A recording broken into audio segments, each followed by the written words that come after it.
नरम प्रकारको क्ले र सिल्टी माटोमा, सारो प्रकारको क्ले, नरम मुरम ढुङ्गा 30 सेन्टिमिटरसम्म मिसिएको माटोमा, विस्फोटन बिना मध्यम प्रकारको ढुङ्गामा, त्यसपछि विस्फोटन बिना सारो प्रकारको ढुङ्गामा, जसमा पनि छिनो लगाउन नपर्नेमा र छिनो लगाउन पर्नेमा।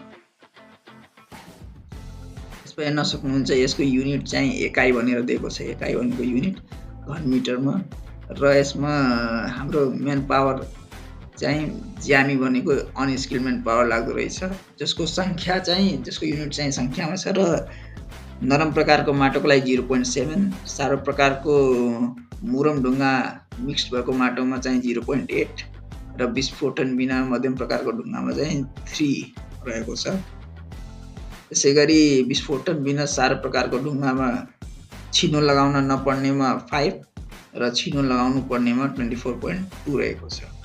र यो सबैमा हामीले लास्टमा मेसिन र औजारको लागि ज्यामी ज्यालाको 3% थप्ने भनेर भनिएको छ।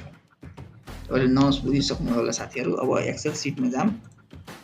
एक्सेल सिटमा मैले चाहिँ पहिल्यै तपाईँको नर्म्सको अनुसारले एउटा सिट रेडी पारिसकेको छु।